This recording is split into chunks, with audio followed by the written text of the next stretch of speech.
Vos couples ne pourront jamais tenir si vous ne tenez pas compte de ces 3 éléments. Reconnaître, regretter et changer. Beaucoup d'hommes pensent que les femmes sont bêtes. Ta femme est très intelligente. Peut-être même elle est plus intelligente que toi et plus sage que toi. Ce n'est pas parce que tu es un homme que tu es plus intelligent que ta femme et plus sage qu'elle. Et dans sa sagesse et dans son intelligence, elle sait que tu fais le mal. Et elle sait que tu sais que tu fais le mal. Mais Mounoko, cache. Et quand même tu reconnais que tu as fait le mal, regarde comment tu demandes pardon. Pardon. Et si la raboué, tu as un pardon revolver. Rapidos. Pardon. Surtout quand tu veux coucher avec elle.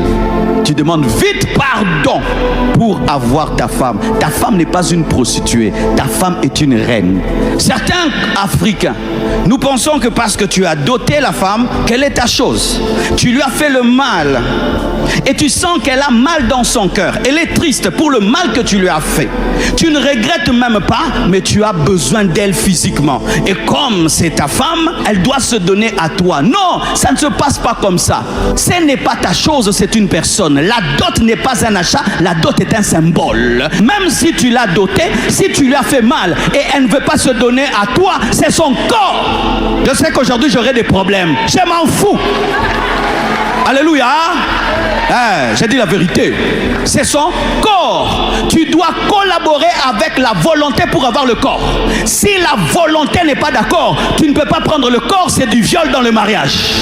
Beaucoup de femmes sont violées dans le mariage par leur mari au nom de la dot, alors que la dot n'est pas un achat. La dot est un symbole. Si tu as blessé ta femme et qu'elle est blessée dans son âme, tu ne peux pas toucher à son corps pendant que son âme est blessée. J'assume ce que je dis. Et je vous regarde les hommes. Je vous regarde. Combien de femmes souffrent dans leur couple? Le mari l'insulte le matin, la tape la nuit et puis couche avec elle. Toi, tu aimerais qu'on fasse à ta fille?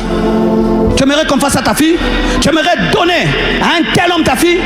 Tu aimerais qu'un tel homme épouse ta fille? Et pourquoi tu fais ça à la fille d'autrui? C'est pourquoi vous qui n'êtes pas mariés, prenez le temps. Parce qu'il y a de tels hommes. Prenez le temps. D'ailleurs, si déjà il te gifle, il ne t'a pas épousé, il va commencer à te taper et puis il couche avec toi. Toi tu pleures, lui il a du plaisir. Tu dois regretter. Tu ne dois pas avoir un pardon rapide. Oh pardon, pardon, pardon, pardon. Essilité. Tu insultes, tu tapes l'autre, tu trompes et tu veux qu'en une seconde. Essilité. Apprends à respecter la colère de l'autre. Apprends à respecter la tristesse de l'autre. Je dis apprends à respecter la colère de l'autre et la tristesse de l'autre. C'est alors qu'il saura que ton pardon est sincère.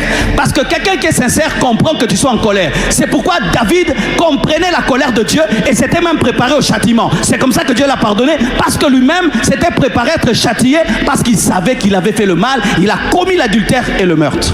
Vous devez aussi savoir, surtout nous en Afrique, les hommes sautent la première étape. C'est-à-dire qu'ils avouent rarement. Et ils vont seulement changer, ils deviennent gentils. Les hommes souvent, première étape là, oh chérie, tu m'excuses de t'avoir manqué du respect devant les gens. Je crois quand ça papa bango no salongo jamais. Na koko na bango. C'est dit bande pas nanga.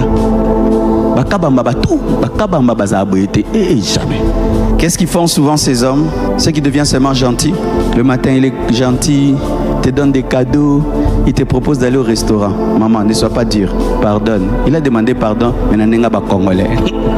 Pardonnez aussi aux gens qui n'arrivent pas à le dire, mais qui le disent autrement, parce que l'essentiel c'est la paix, c'est la paix. Ne soyez pas des gens qui sont là. Tu dois reconnaître. Le pasteur avait dit papa, le pasteur avait dit papa, tu t'as chez nous. Tu demandes non.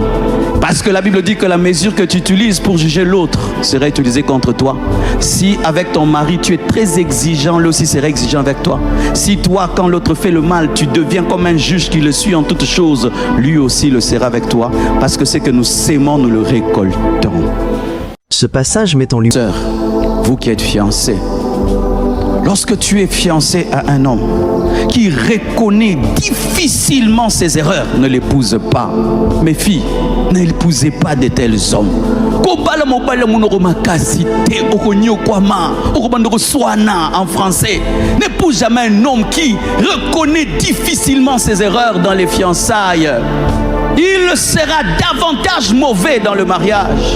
Un homme que tu attrapes et qui te bat. Tu le téléphones, tu es où? Il te dit qu'il a matété. Alors que tu le vois limité. Hey. Quand on te demande tu es où, fais attention. Hein? Peut-être qu'on te voit. Oh, Nazar matété. Chérie, je t'ai vu. Tu as limité où? Je suis derrière toi. Je n'aime pas des femmes comme ça. Ça, c'est l'esprit de contrôle. Il faut la soumission. Alléluia. Tu n'es pas obligé de continuer une telle relation. C'est pourquoi j'ai dit au premier culte, vous savez qu'une chose, une femme, même si elle n'est pas mariée, si elle a Jésus, elle a de la valeur. Et même si elle n'a pas Jésus, elle a la valeur. Tu as étudié, tu as une éducation. La femme n'a pas de la valeur qu'elle se marie. Même si elle n'est pas mariée, elle a de la valeur. Donne-moi la main, hein? Car il y a même des femmes qui ne sont pas appelées à se marier.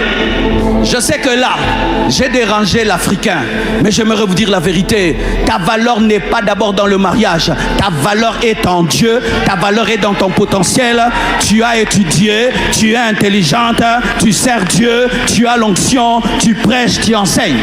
Comme ma sœur Naomi qui est là. Vous voulez dire qu'elle aura la valeur quand elle va se marier? Elle vous a prêché vendredi, il y avait l'onction ou pas? Est-ce qu'elle aura la valeur quand elle va épouser France? Elle a déjà de la valeur. Mariage ou pas mariage?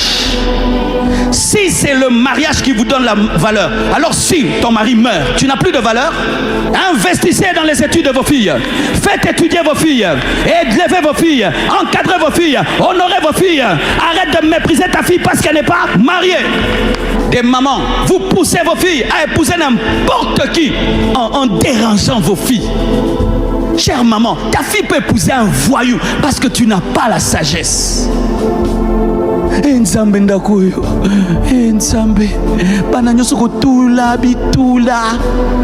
Oui, j'entends des moments comme ça.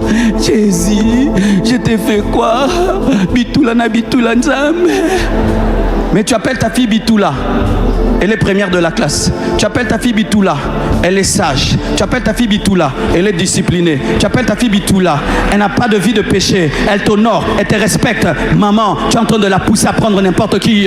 Maman, tu as de la valeur, ma soeur. Que tu sois mariée ou pas, donne-toi du poids. Et quelqu'un qui se donne du poids n'épouse pas n'importe qui. Une femme doit se donner du poids pour bien choisir. Mais lorsque tu enlèves le poids à la femme, elle choisit n'importe qui, elle prend n'importe qui. Et c'est pourquoi beaucoup de femmes souffrent dans le mariage. Et c'est aussi la faute des églises. Nous avons prêché aux femmes que leur valeur n'est que dans le mariage. Ainsi même en Afrique, vous allez voir, on investit dans les études des garçons, on n'investit pas dans les études des filles. La seule chose que la fille peut ramener, c'est un mariage. Non! Tu peux faire aussi un avion, tu peux faire un hôpital, tu peux faire une école, tu peux faire une université, tu peux faire un robot. Ce sont les femmes qui ont fait le robot des Congolais. C'est une femme qui a fait ce robot. Donnez-moi la main. Si tu n'es pas exigeante dans les fiançailles, sache que tu vas souffrir dans le mariage. Quelqu'un qui ne donne pas la valeur à une voiture qui est en sachet 0,0, va-t-il respecter une voiture qui a un problème d'amortisseur? Tu as un sachet, il ne te respecte pas. Quand tu auras un problème de prise d'air, il va te respecter. Tu as une voiture 0,0, il ne te respecte pas. Quand tu auras un problème de carrosserie, il va te respecter. Tu es toute jeune, il ne te respecte pas. Maintenant, quand tu vas devenir une maman de 50 ans, il va te respecter. Les fiançailles révèlent le mariage. Des fiançailles ratées révèlent un mariage raté. Et j'aimerais vous dire, même si vous avez fixé la date de mariage, même si vous avez la salle, même si vous avez des parrains, si tu sens que cet homme a ce défaut-là, fais attention, mais pause. Vaut mieux mourir seul qu'être mal accompagné. Vaut mieux mourir seul qu'être mal accompagné. Je dis, hein, vaut mieux mourir seul qu'être mal accompagné. Et donnez-moi la main, je vais parler.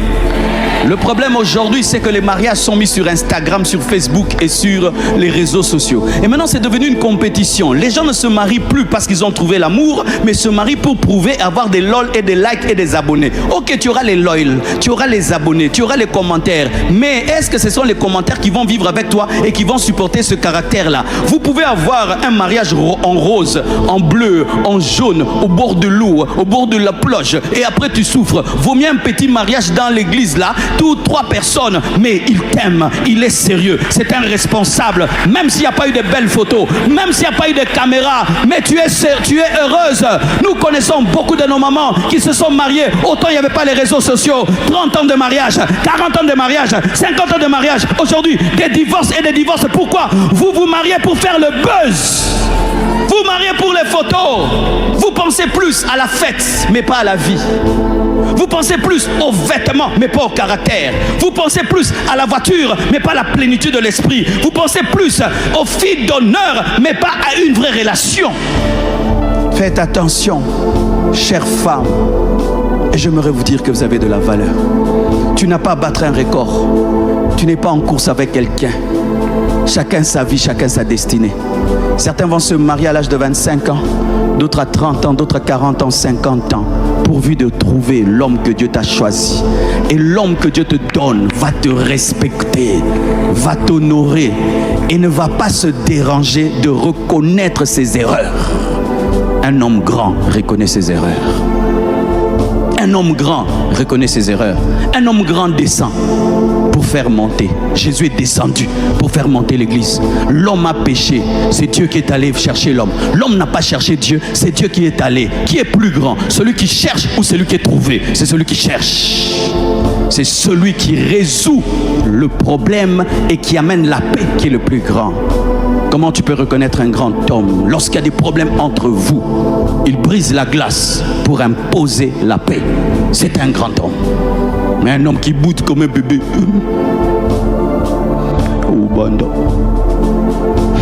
Il a tort, hein? Et il te boude aussi. C'est un gamin. Si tu l'as déjà épousé, supporte-le jusqu'à ce que Dieu le délivre. Mais si tu ne l'as pas encore épousé, boyaï. Oh, donne-moi un amen, hein?